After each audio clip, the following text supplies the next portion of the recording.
Bueno, hablamos de Ricardo Palma, hablamos no solamente de, digamos, de por qué el bibliotecario mendigo, hablamos no solamente de su función literaria, también hablamos de su función militar, ¿no? Y también cómo participa en la vida activa política del Perú, ¿no? Pero hay que recordar que don Ricardo Palma es conocido no solamente por el apelativo del bibliotecario mendigo, sino que don Ricardo Palma también es conocido por haber creado un nuevo género narrativo, ¿no es cierto?, que es la tradición. Dentro de sus obras, don Ricardo Palma no solamente va a ser considerado uno de los hombres más cultos del Perú, sino que de alguna manera, gracias a su agudeza intelectual, es que él va a poder escribir diversos tipos de obras, ¿no? Y diversos tipos de géneros también, ¿no? Por ejemplo, él va a ser creador de las tradiciones, ¿no? Tradiciones peruanas y tradiciones en salsa verde. Dentro de la poesía, ¿no es cierto?, va a escribir su poemario Armonías, Nieblas y Juvenilia, ¿no? Dentro de la filología va a escribir La Bohemia de mi tiempo y va a escribir papeletas lexicográficas. Para aclararte el panorama, la filología es la ciencia que estudia la lengua, ¿correcto?, o la lingüística. Ahora, don Ricardo Palma va a ser el primer representante de la Real Academia Española, ¿no es cierto?, en el Perú, ¿ya? Y a través de ciertas obras que creaba, siempre daba a conocer los denominados peruanismos. Entonces, de hecho, va a ser el primero en crear un diccionario de peruanismos y además va a hacer que este tipo de uso de ciertos términos sean agregados al diccionario de la Real Academia Española. Él va a fundar la Academia Peruana de la Lengua, por si acaso, ¿correcto? Entonces ahí radica su importancia también dentro de la filología. En historia va a escribir, la obra Los Anales de la Inquisición, que no es otra cosa que es el periodo de los años en los cuales la Inquisición estuvo en el Perú, ¿no? Recuerdos de España, por ejemplo. Acá los recuerdos van a estar dirigidos a su etapa como senador, ¿no es cierto?, y finalmente su etapa como cónsul y su etapa como bibliotecario también. Y su novela Los Marañones, que va a ser una novela, ¿no es cierto?, que él, según dicen los historiadores, ¿no?, él va a escribir esta novela, pero esta novela se va a perder en el incendio que se produce en su casa gracias a la ocupación chilena, ¿no? Entonces, esta novela, al fin y al cabo, nunca se dio a conocer, pero pues es claro darle la mención porque, esto es el claro ejemplo de que él no solamente se abocó a la vida intelectual, sino también se abocó a la vida, militar también, ¿no? Y en teatro, la obra Rodin, ¿correcto? Ahí está. Ahora, su obra más importante va a ser las tradiciones peruanas, ¿correcto? Ya te había mencionado que las tradiciones peruanas eran una nueva creación o, era una nueva especie narrativa que surgía en el Perú, ¿no? Algunos analistas dicen que es la mezcla de leyenda, pasado histórico y fantasía, pero el crítico literario Roberto Basín dice que las tradiciones son la mezcla de leyenda romántica, más artículo de costumbres, más el casticismo. Es allí, en el casticismo, donde don Ricardo Palma da de alguna manera cierta inclinación por lo conservador, ¿correcto? Lo conservador. Porque si hay algo que privilegiar, ¿no es cierto?, dentro de esta cultura española, es la lengua, ¿correcto? Y es importante eso para don Ricardo Palma, el casticismo. Ahora, las tradiciones peruanas no se van a publicar en una editorial, se van a publicar en los periódicos, en los diarios de la época, ¿no? Diarios como El Comercio, La República, La Nación, ¿no es cierto? Y la primera publicación o la primera tradición que surge o que sale es Payahuarcuna, ¿correcto? Payahuarcuna, ¿no? Se dice que la primera publicación o la primera tradición que se publica se da en el año de 1862. Y la última va a ser Mi visita al general Santa Cruz.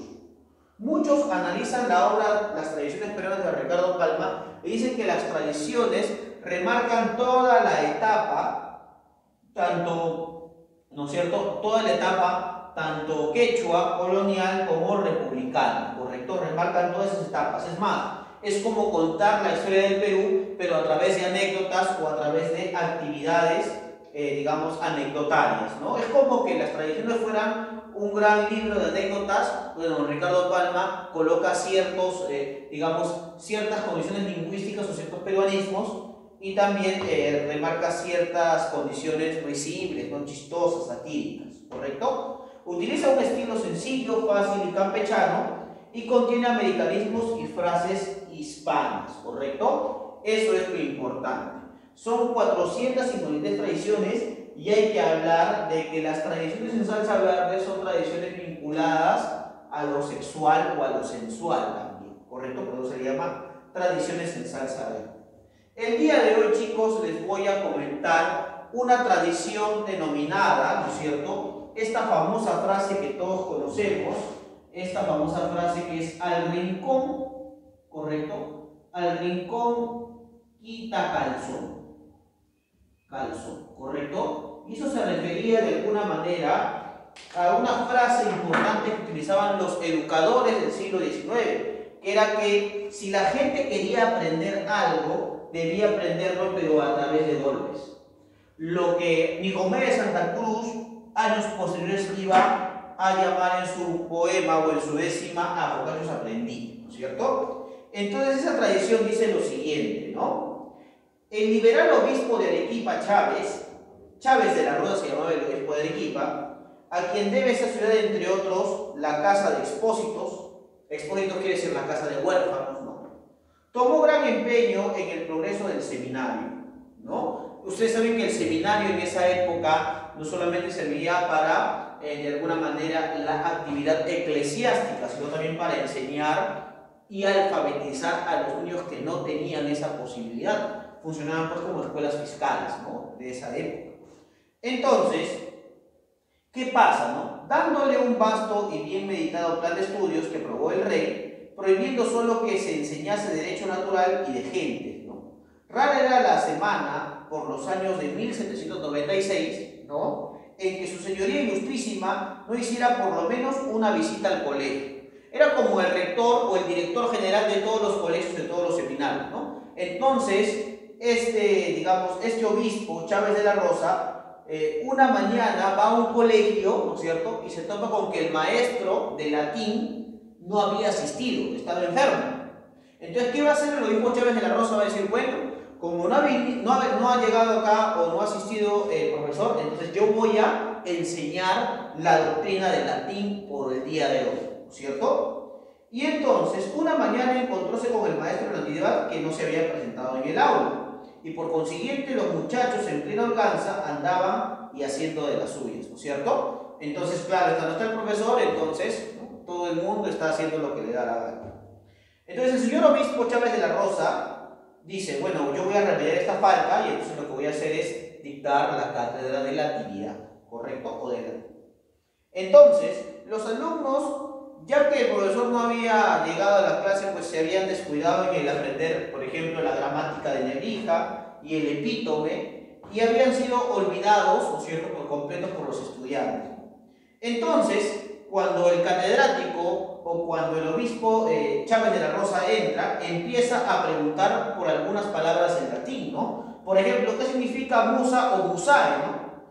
Y de repente, ¿no es cierto?, por ahí un alumno trata de responder y contesta mal. Entonces, el obispo Chávez de la Rosa va a utilizar esta frase: al rincón quita calzón, ¿correcto? Y entonces el niño, ¿no es cierto?, llegaba al rincón, se quitaba, ¿no es cierto?, el calzón y de alguna manera el obispo le daba 2 tablillazos en las posaderas, ¿correcto? En estos tiempos regía por doctrina aquello de que la letra con sangre entra. Y todos los colegios tenían un empleado obedente, cuya tarea se reducía a aplicar 3, 6 y hasta 12 azotes sobre las posaderas del estudiante. Pasó a otro, dice, ¿no? En el nominativo de Quisbet it, correcto, ensartó un despropósito y el maestro profirió la tremenda frase. Al rincón quita calzón. O sea que, mientras que el obispo preguntaba, nadie respondía de manera correcta, porque todos los alumnos, como ya se habían confiado de que el profesor de latín no había llegado, entonces no debían estudiar. Y ya había más de una docena de arrinconados, y ya había una docena de que habían sido castigados, ¿no?